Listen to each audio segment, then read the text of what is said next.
Hi everybody. So I am going to do something a little bit different today, and I am pulling out an old presentation, well, old but useful presentation that I made for teachers, and it was very well received, and I put a lot of work into it. But there's what happens is when we're talking about the visual system, we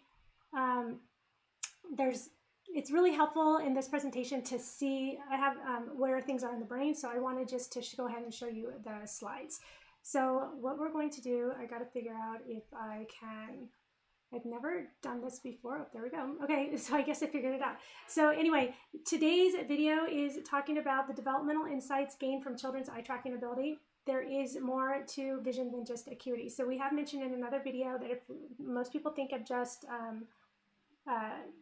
needing glasses when they think of vision, and the optometrist or even going to the ophthalmologist will look at the health of your eyes, but there is there's a lot more to that that has impact on learning. So that's what we're going to look about. So hold on just a second. I wanted to see, I want to do something quickly. I'm going to put this here. Oh, sorry. I guess that doesn't work. Okay, I have two screens going on, and I wanted to see my notes on that screen while I'm showing you the slides on this screen. And if I pull it over to the screen, then I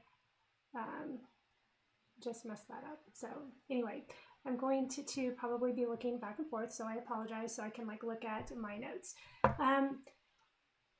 So anyway, we talked about, there's a doctor called a developmental optometrist, and they're the ones that if you think that there's a vision issue related to learning and reading, and we'll talk about what those are, then that's who you're going to want to see. So let's see. There we go. So the goal in this presentation is we're going to discuss different visual mechanisms in relation to learning, to show where in the brain these mechanisms lie, to learn some ways in order to support visual skills and brain development, and see a video of how it might look in the classroom, which, by the way, I apologize, but we're not going to do that one.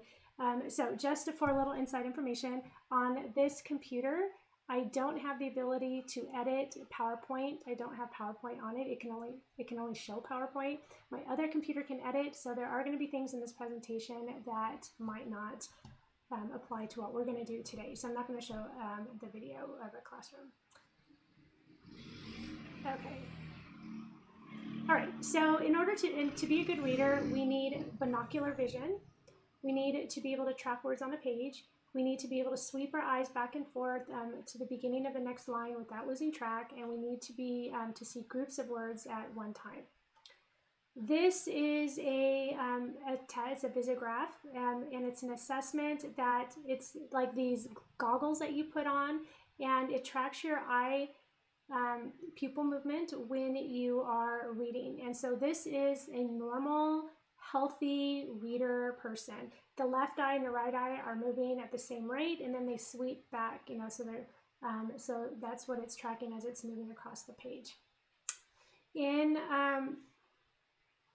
my son, who has autism, I took him to get a visograph. I mean, I took him for an assessment. I didn't know I was going to get a visograph, but this was one of the most insightful pieces of information that I got. He was probably around 15 years old, and he let's see where. Anyway, so if you can see, his eye and his two eyes do not move together. It's very blatantly obvious. There are certain parts where they sort of do, but they very much move independent of each other. And actually, he is kind of severe enough that even though we have done work on it, his eyes are still like that. But in general, for most kids, if their eyes are not teaming correctly, that can be corrected through exercise. So here's, it just keeps going and going and going. This one was look at that one right there. His eye just went whoop, all the way out by itself. Okay, so these are, so smooth pursuits are when your eyes literally are moving across and tracking, right? And it's tracking across. And so there are some tests that we can do. So I'm I'm just looking. Okay, so when we are doing smooth pursuits, first of all, to test it, it's really simple. You can take a pencil or something and you about 18 inches away from the face. Don't go more than like the shoulders, and just have them. You can do it for yourself too, but you can just follow the pen across and follow the pen. So you can do it to yourself or you can do it for them, and then they can look. And what you're watching for are like little jumps, especially across the midline. If there's jumps across the midline, that's a poor area in the corpus callosum. Some kids just have a really hard time keeping their focus on the pen. Usually though, you'll see like little skips, and that's what you'll notice. You can, so you can do it across, you can do it up and down, and you can do it in a circle, or you can, you can do it swinging. You can do it in like an X, and then the swinging ball represents, I had in the classroom a ball that was hanging down, and they would lay on a mat, and then I would swing the ball, and then they can watch the ball swing. And what was really interesting is my youngest son, he was probably about 5 at the time. He's 16 now, or 15. But when he used to, when he had to do that, it was like he would just say, I can't move my eyes on purpose. So, and that's the frontal cortex, is the movement of eyes on purpose. So he could follow the butterfly around if he wasn't really thinking about it, but when he thought that he had to do it, then he couldn't do it. Okay, convergence is another visual skill. So I don't have, so you see these boxes around my thing because I don't have the PowerPoint playing. I just have this each screenshot, and I didn't really think about that before I did that. But anyway, convergence, you are just literally bringing the pen close, and you're seeing if the eyes can go in. You might see them go in initially and pop back out. That's not good either. You don't need to make it like all the way to the face, but you do want both eyes to come in together. And binocular vision, that is the teaming of the eye, so we see 3-dimensionally. And so when my child came to me at 7, said, oh, I see 2 of everything, I'm like, that's not good. So we took him to the developmental optometrist. Now, believe it or not, they did say, like, they were really surprised at how well he read based on what they saw in the test. So he was functional, he did functionally well, but usually if there's some issues, like, and I always knew that there was going to be something because his eyes, ever since he was born, one like just seemed like a little bit not in the center. Of course, the doctors always said, oh, it's just the fold of the eye is like farther out or something. Let's go here. Accommodation is another, that's that near far vision. So when things get closer and farther, like you're able to focus quickly. Kids who have trouble with accommodation have problems with copying off the board. So when they're down and they look up, it looks blurry for a while. So that's accommodation. Saccades are when you have, let's say you have 2 pencils at their shoulders and you ask them to look from one to the other. So they're not following it, they're just moving from one to the other. Sometimes you can have your fist and you can put up a finger, and then they have to look to where the finger is. And then we have, I don't remember if I have a slide on this, but we have an anti-saccade where they have to suppress. If I put up the finger, they have to look in the opposite direction. That's suppressing, and that's more definite frontal lobe. But the saccades are, we'll look at it, it's in the frontal lobe. So on this brain image, you will see that we have the saccades and the smooth pursuits are up in the frontal lobe. The eye reflexes, we didn't even talk about that yet, so I'll talk about that in a minute. Core stability.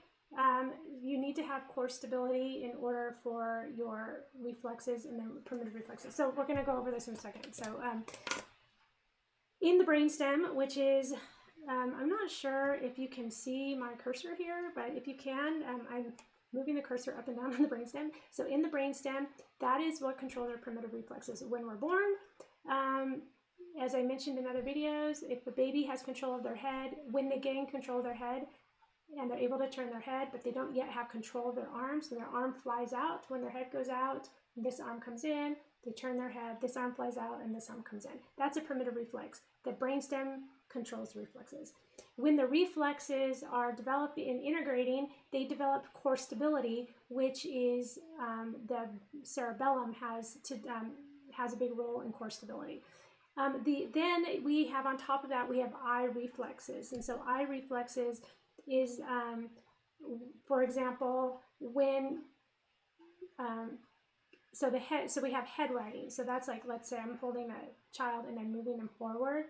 My head is able to, or I'm going this way and this way, my head is able to stay, it doesn't go over.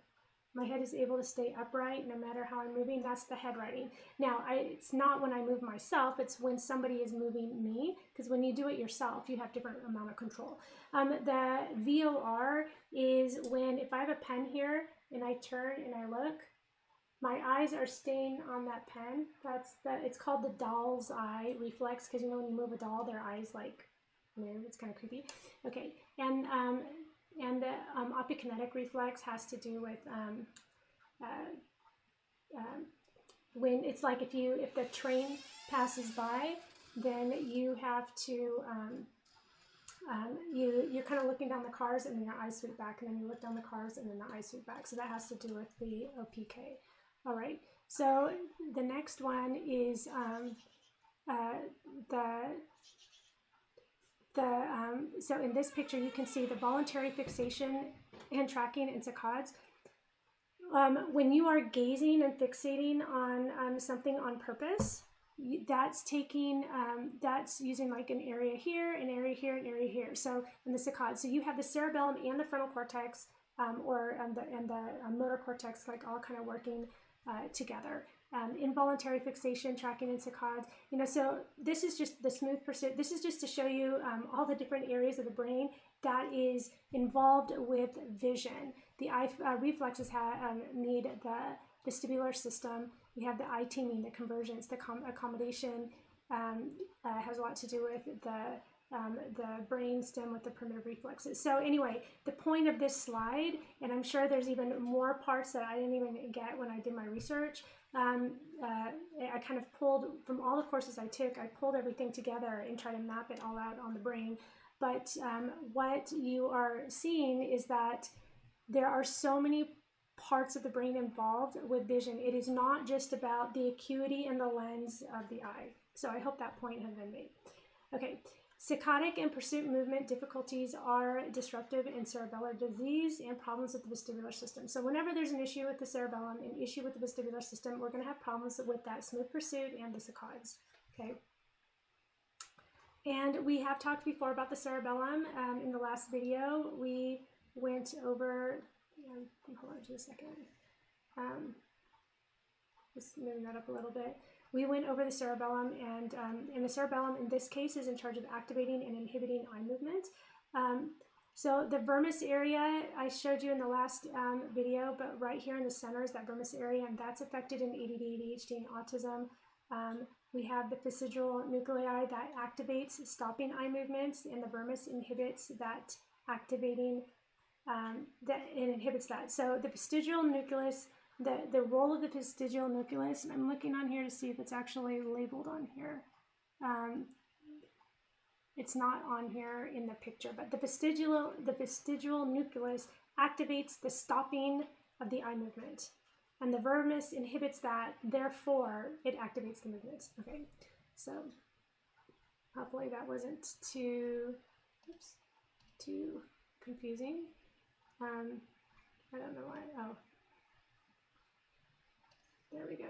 Okay, then we have in the convergence, the otoliths are part of the vestibular system. They're like inside the semicircular canals. We also have the interpostulus nucleus in the cerebellum. So we have a nuclei in the cerebellum, and we have otoliths in the vestibular system. We have cranial nerve 3, and we have the mesencephalon, which is part of like that brain stem.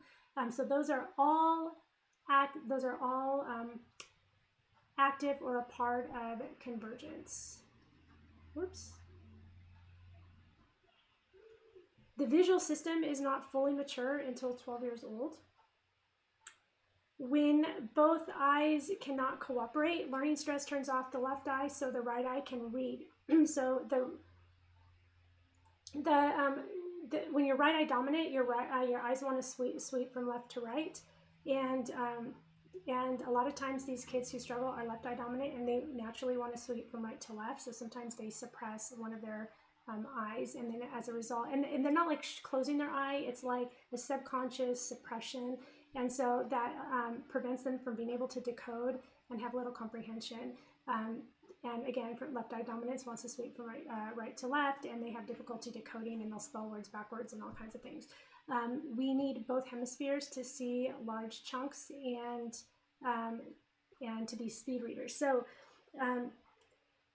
you have to use both sides of your brain to read. You need the decoding side and you need the big picture side. And if you want to be a speed reader, if you're using mostly just the left side, you are like decoding all the time. These kids cannot see bigger chunks. In order to be able to read faster and see bigger chunks, you need the right hemisphere. And really good speed readers are using the right hemisphere more than they are with the left. Because it gets to the point where we're not decoding anymore, we're just recognizing words. In the beginning, when we're decoding, we're using more of the left. In working within the, whoops, sorry, just wanted to, I just don't know why this is sort of cut off, but anyway, when you're working within the midfield, here's your midfield, we're working in, okay, when we draw an O, we draw it with our right hand, we draw it into our midfield in a way. Kids who draw away from the midfield, that's a big red flag. And so countries, there are countries, I think like Poland or something, that will literally test a 5-year-old to let them into kindergarten. If they're drawing their circles opposite, then they are right, okay? So the midfield is the bridge for both sides to be integrated. Okay, Irlen syndrome, scotopic sensitivity syndrome, SSS. It's actually related to the motor reflex. It's hypersensitivity to light. The pupils are unable to appropriately constrict. For Irlen, you might see colored lenses, overlays. That does really help. Integrating the motor reflex helps even better. There's a thing called platonic. I think it's called platonics, where you can kind of train the eyes. The motor reflex more kind of gets to the root of what's going on. The inability to volitionally eye track is a sign of brain immaturities, and we have to look downstream in efforts to correct it.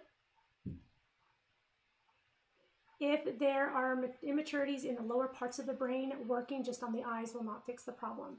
Or they might get good at that one skill, but they're still having all the other issues and other things, because things don't come in a vacuum. So you have someone with an eye issue, like visual issues, but they also might have ADHD, and they also might have, different things. And so if you work on what's going on at the bottom of the food chain down in the brain, you can kind of help all of the issues instead of just that one little skill. So the question is, what can you do to support the brain development and vision? First of all, no technology under 2 years old if you can help it. No wireless EMF in the bedroom where the child sleeps. No chemical cleaners. No sugar, artificial colors, flavors, processed or preservatives in food. If they have meltdowns, you don't want dairy that affects the limbic system. If there's coordination issues or GI problems, no gluten. These are just like for brain health in general. Specifically for eyes, you want lots of homologous movement in order to develop a lead and cooperation with your hands. So you should have the writing dominant hand and the helping hand, which is on the paper, and the other hand is writing. A lot of kids just have their hand just hanging off to the side. You have a dominant hand and a helping hand. So one way you can do this is through double doodles or two-handed drawing. Okay, so this is really good for that. Brain buttons. So there are acupoints right under this nodule of the collarbone, right down here in this soft spot. The brain buttons, that's the kidney 27, and they can be rubbing that. That helps with ocular lock. So while they're doing it, they should be tracking back and forth. You can do some eye activation activities. There is a whole thing called eye activation in Brain Gym, but basically just have them track in different directions. Get their eyes moving. Especially a lot of kids, they're so tunneled vision that they from technology that they don't know, their eyeballs cannot move from one side to the other. They will say that it hurts. So you want them to be moving from left to right, up and down. Stretch those eyes, move in a big circle. So get those eyes moving. Write while looking in a mirror. So look in a mirror and try to write, copy something, not looking down, but looking through the mirror. Those used to be in our comic books when we were kids, right? General tracking exercises, helping them to integrate the reflexes to develop the brainstem, which is a topic for another day. Develop core strength and complex bilateral movements for the cerebellum. So anytime you're working on the body, you're helping the cerebellum and the balance and all that. And when you're helping the cerebellum, you are helping those eye areas. Spinning movements and involve the head for vestibular movements. So again, you don't have to work, just like I don't know if it was the last video or one of the videos, recent videos, you don't have to work on the language areas precisely to benefit the language. You just work on those areas of the brain, strengthen the areas of the brain, and the language can come. Same thing, work on the areas of the brain, the visions can improve. Let me see where we are. I have a little story that I will tell you about vision. I remember. So rhythmical movements, this is part of Bloomberg Rhythmic Movement Training. They can just do 5 minutes a day, just do a combination of different movements, active movements, and that can help there. And so keeping tabs on eye tracking ability helps to know what progress is being made in the brain. So this is the output, but you can kind of see what's going in on the inside of the brain. Okay, so my little story about vision is when I was living in Japan on a military base, and I was taking a lot of these courses. The person who taught them, Dr. Bloomberg, he was from Sweden. He was a Swedish psychiatrist, and he created the program. He's passed away now, but he would come to Tokyo every year. And there was a girl who taught in Nagasaki. I've actually mentioned this in another video, but in case you haven't watched it. So this girl taught in Nagasaki. She had a caseload. She was like an itinerant teacher, and one of the child in her caseload had severe cerebral palsy. He was super spastic, super stiff, and he was blind and everything.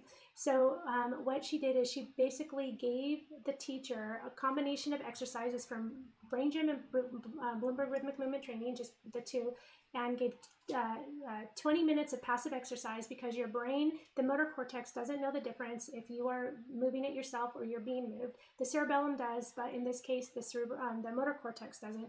So what they did is they did 20 minutes of passive movements, and they were able to just in 20 minutes. So he's 9 years old, he kind of moved. From July to November, which was 4 months, by November, she showed videos of him before and after, and the teachers doing this and everything.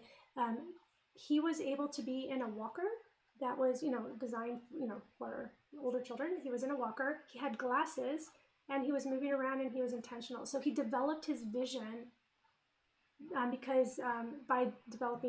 using the movements. So movement is really, really important for developing certain areas of the brain. And then I don't even think their intention was for, not that they weren't intending on him getting vision. I don't think they even realized that he would, but they wanted to loosen him up, and they wanted to see if they could get some more mobility out of him. So anyway, that's my vision story. If this was a little bit of a different video, but anyway, if you like this video, please like it, please subscribe.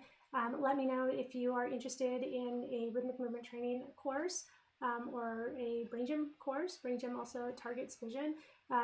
Depending on where your child is or your students. If you are a teacher, Brain Gym is better. If you are a parent, an occupational therapist, a speech therapist, then Bloomberg Rhythmic Movement Training is probably a better place to start. It works deeper in the body than Brain Gym, but it depends. If the issue is that your child wants to enhance the soccer performance, then you can just use Brain Gym.